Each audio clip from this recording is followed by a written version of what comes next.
En spurningarnar sem að biskupinu öll eru beðin að svara eru þessar.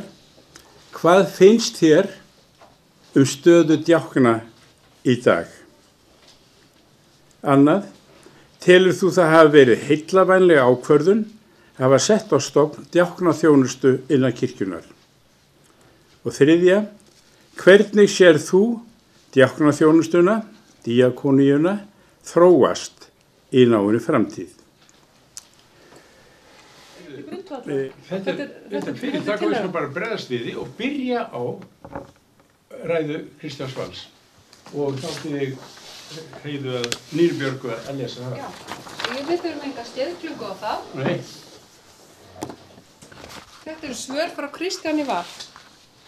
Hann segir, skoðanir mínar á djáknaþjónustunni og stöðu djákna innan þjóðkirkjunnar sem og vonir framtíðarskipan djáknaþjónustu kirkjunnar eru flestu djáknum kunnar úr kennslu minni. Þær hafa ekkert breyst. Ég þarf því ekki langt mál til að svara þeim 2 spurningum sem til mín er beint. Hvað finnst þér stöðu djákna í dag? Telur þú það hafa verið heilvænlega ákvörðun að hafa sett á stofn djáknaþjónustu innan kirkjunnar? Svar. Staða djákna í þjóðkirkjunni er afleitt og ekki í nokkru samræmi við þær vonir sem bundnar voru við framtíðarhlutverk þeirra þegar djáknamenntun fór af stað við guðfræðideild. Engu að síður tel ég það hafa verið heillaspor sem þá var stigið og að í djáknaþjónustunni felist stórkostleg en vannýtt tækifæri. Næsta spurning sem er þá, hvernig sér þú djáknaþjónustuna, díakoníuna þróast í náinni framtíð? Svar. Núna er engin þróun, því miður. Það er kyrrstaða og raunar afturför. Ég sé ekki mörg tákn að breyting sé framundan og hún verður alveg örugglega ekki nema með samstilltu átaki til þess. Ég verð að viðurkenna að ég kem ekki auga á viljan til þess að breyta meðan ekki er horft á tækifærin og þörfina heldur eingöngu ofan í tómar fjárhirslur eða sem verra er ofan í fullar fjárhirslur sem ætlaðar eru fyrir annað en lifandi starf og uppbyggingu. Ég hef hins vegar fulla trú á því að ásamt djáknum sjálfum megi snúa þessu til betri vegar. Ég hef enga trú á því að búið sé að brjóta niður þann kraft, það áræði og þá verkaþrá sem ég kynntist hjá ykkur meðan þið voru nemendur. Kærar kveðjur, Kristján Valur. Takk fyrir því. Það höfum við heilt orð Kristjáns Vals. Heil og sælöld sömul og friður Guð sé með ykkur. Ég vil þakka formanni sérstaklega fyrir hvað hún brást fljótt vel við því að boða til þessa fundar þegar ég hafði samband við hana. Og fagnaði að fá hitt ykkur og ekki síst hér í Grensáskirkju því að hingað víðist ég á sínum tíma sem djákni. Hér byrjaði ég að starfa sem leikmaður og það var Sigurbjörn Einarsson sem að vissi af vakningunni hér og sá þörfina og hann tók það ákvörðun að það var hans hugmynd að vígja mig til djákna og fyrir það er ég honum ævinlega þakklátur. Því að hann gaf mér þar með status og setti mig einhvern veginn á þá brautarteina sem að leiddu mig áfram inn í kirkjuna og svo naut ég velvildar allstaðar þar sem ég kom og ekki síst hjá Bernharði og þeim sem voru á biskupsstofu á þeim tíma og litu eftir mér og hjálpuðu á margan hátt. Það er staða djákna, ef við hugsum fyrst hvert er hlutverk kirkjunar, þá er hlutverk kirkjunar er helgihald, kærleiksþjónusta og fræðsla. Og þess vegna ætti að vera einhverjum einasta söfnuði, prestur, djákni og fræðari. Og spurningin er með hvaða hætti getum við komið þessu á. Við vitum að við lifum í heimi takmarkara fjármuna og uppspretta efnalega gæða og við þurfum einhverjum hætti að skipuleggja kirkjuna þannig að hún veiti þessa þjónustu með veglegum hætti. Það getur ekki hver einasta sókn haft bæði prest og djákna og ekki einu sinni endilega hvert einasta prestakall. En við ættum að geta búið til í það minnsta starfsvæði þar sem að djákni er til staðar og getur þjónað fleiri sóknum eða stærri heild og þannig sé ég fyrir mér að hægt væri að efla þessa þjónustu. Staðan er afleitt í dag eins og við heyrðum hér lýst áðan í inngangi Fjólu og þá sjáum við að að atvinnu öryggi er lítið og starfshlutfallið er lágt í vissum tilfellum og þessu þyrfti auðvitað að breyta. Nú er spurningi þessi, kirkjan er á þessum erfiðu tímum og við þurfum einhvern veginn að tryggja þjónustu all land með sem áhrifaríkustum hætti og minnstum tilkostnaði. Og hvernig skiptum við þessari köku? Og það auðvitað vandamál ekki bara kirkjunnar heldur þjóðfélagsins í heild, hvernig fjármunum varið og hvernig best er unnið úr því sem við höfum milli handana. Ég tel að það hefur verið mjög góð ákvörðun að hafa sett á stofn djáknaþjónustu innan kirkjunnar, íslensku kirkjunnar, en svo þjónustu ásynur reyndar langa sögu, það er allt úr 7. kafla postulasögunar þegar að djáknarnir eru vígðir og hendur lagðar yfir þá og þeir kallaðir til þjónustu með sérstökum hætti af postulunum. Staðan er ekki nógu góð og ég sé fyrir mér að það þarf að efla þjónustuna verulega. Hvernig sé ég djáknaþjónustuna þróast í náinni framtíð? Ég er kannski búinn að svara því að hluta til. Ég vildi sjá djákna í hverju einasta prestakalli eða hverju einasta starfsvæði og þar vinni saman í teymi prestur, djákni og fræðari og síðan leikmenn. Ég held að það efli mjög kirkjuna að hún hafi sem víðust tengsl. Þess vegna er sérþjónustan til dæmis mjög mikilvæg og ég sé hvernig sjúkrahúsprestar og þeir sem eru á stofnunum ná tengslum við fólk með öðrum hætti heldur en ég get sem sóknarprestur. Og þeim mun fleiri sem við höfum út á akrinum í vinnu, þeim mun meiri eru tengslin. Og allstaðar þar sem hæft fólk starfar, þar verður til líf. Og þetta vil ég sjá gerast. En það sem ég myndi líka vilja sjá gerast á safnaðarplani eða á starfsvæði, og það er að kirkjan verði miðstöð sjálfboðaliðastarfs í landinu.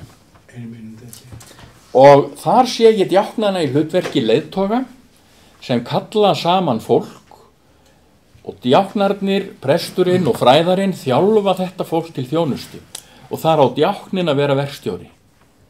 Hann á að leiða hópinn til þjónustu og við þurfum að efla það með almenningi að það sé gott og fagurt að gefa þjónustu sína. Klukkutíma á viku eða 2 tíma eða hvað það er eða klukkutíma á dag. Og mér er hugsað til bróður mín sem dvelur langdvölum í Kanada þegar hann rekur fyrirtæki þar. Hann sagði mér allt í einu upp úr þurru að hann er farin að fara í kirkju þar og vinna í súpueldhúsi. Og það gefur honum svo mikið. Og ég sé fyrir mér ótal svona störf sem hægt er að setja í gang í söfnuðunum út allt land. Og við þurfum saman, prestar, djáknar, kirkjufólk, við þurfum að lækna þessa þjóð með kærleika og kærleiksþjónustu og umhyggju. Og þar eru verk að vinna. Og ég hlakka til að vinna með ykkur af því, hvort sem ég verið biskup eða ekki. Þakka þér fyrir. Gjörðu svo vel. Takk fyrir. Já, komið þið sæl. Ég þakka fyrir að fá að vera hér í dag. Ég biðst afsökunar á því að koma á seint. Ég var á prófastafundi og var búin að biðja litla barni mitt, son minn, sem er orðinn 23 ára gamall, að sækja mig rétt upp úr 5. Og svo þegar ég lét hann ekki sjá sig og þegar ég kom að þá sagði, nú átti ég að sækja þig á biskupsstofu. Hann var alveg bara... Þannig að það er svo sem engin afsökun samt fyrir það að koma seint, en ég tafðist sem sagt aðeins við þetta, ég biðst afsökunar á því. En ég fagna því mjög að vera komin hér á meðal djákna því það er nefnilega ekki það sem ég gera hverjum degi, alls ekki. Vestur á fjörðum er engin djákni og það næst því sem það hefur komist þar er ein kona sem langaði til að fara í djáknanám en hún treysti sér ekki til þess að fara heiman í 2 vetur eða 3 eða hvað það tekur að læra þetta. Og þess vegna fór hún ekki sem sagt að læra það og þar af leiðandi er engin djákni þarna. Ég held að, þetta er nú ekki fræðileg úttekt hjá mér, en ég held að þegar að djáknar komu inn í kirkjuna aftur eitthvað ár sem er örugglega tiltekið hér, 95 já, að þá hafi kannski ekki verið í skipulaginu gert ráð fyrir djáknum inn í kerfin einhvern veginn. Ég held að það hafi verið þannig að mín tilfinning er svo að það hafi verið þannig að djáknarnir hafi eiginlega sjálfur þurft að finna út hvar þeir ættu heima og hvernig þeir ættu að vera og hvar þeirra staða væri og allt svona. Ég held það. En þið leiðréttið mig bara því sem vitið betur. Og kannski þess vegna hefur verið svona svolítið erfiðleikar á því að staðsetja djáknarnir inn í skipulagi kirkjunnar. Hins vegar er náttúrulega djáknaþjónustan mjög nauðsynleg og ég segi eins og Örn Bárður, ég hef séð fyrir mér og mér hefur dreymt það raunar eins og vestur á fjörðum þar sem ég bý að þar væri einmitt djákni sem starfaði á svæðinu. Þannig að hann væri ekki, sóknirnar eru og prestakvöldin eru allt og lítil til þess að ráða starfsfólk, varla geta borgað organistan sumir, söfnuðinir, hvað þá með eitthvað meira, en á prófasdæmisvís eða allavega svæðavís eins og til dæmis á norðanverðu Vestfjörðu þá væri kjörið að hafa djákna og eiginlega finnst mér það bara nauðsynlegt. Líka vegna þess að prestum hefur fækkað, það eru 3 prestar núna í vetur, þar sem voru 7 þegar ég kom fyrir 17 árum. Þannig en þörfin fyrir starfið er jafn mikil þó að fólkinu hafi fækkað reyndar svolítið að þá er þörfin til staðar. Svo líka annað, ég hef verið að reyna að koma á heimsóknarþjónustu í mínu söfnuði og það eru, ég hef tekið þátt í 12 spórastarfinu og eitthvað fór fyrst bara þannig að kirkjukórinn minn fór á Akureyri og mér fannst bara í skemmtiferð. Og mér fannst náttúrulega ekki hægt annað en að kirkjukórinn fari í eitthvað kirkjulegt starf eða samhengi og sæi eitthvað gott og geti flutt það með sér heim og við fórum í kirkjumiðstöðina sem var þarna niður á torginu þarna á Akureyri. Og þar voru við frædd alla þá starfsemi sem þar er og þar var Pétur Björgvin djákni og þar var konan sem heldur utan heimsóknarþjónustuna og svo framvegis og þar var einn kona í kirkjukórnum sem hefur verið með mér í 12 spórastarfinu andlegu ferðalagi. Hún fekk svo mikinn áhuga á þessu. Þannig að við gátum saman smitað aðra af áhuganum á þessu að þetta væri mjög gott. En eins og þið vitið þá þarf svo mikið til að koma svona þjónustu á. Það er ekki bara nóg að auglýsa. Það er ekki bara nóg að segja frá því. Þetta tekur svo langa tíma að fá fólk til að þiggja þjónustuna og til þess að finna að það er ekki veikara eða aumara þó það þiggi þessa þjónustu. Þetta tekur dálítið tíma og þá hugsaði ég, nú þyrfti djákna sem héldi utanum þetta og myndi hjálpa okkur að koma þessu áfram. Þannig að ég held að þetta sé mitt nauðsynlegt á svæðunum líka. Eins og í söfnuðunum og við verðum bara einhvern veginn að kirkjan í sameiningu að finna einhverja svona lausn á þessu að djáknarnir passi inn í kerfið og geti líka og þar að leiðandi eigið þeir auðveldara með að starfa og það sé meiri áhugi þá fyrir og skilningur í söfnuðunum á þessi þörf á þessari þjónustu. Því ég held að það sé. Ég ætla að segja eitthvað eitt í viðbót. Nú er ég svo Albert árið.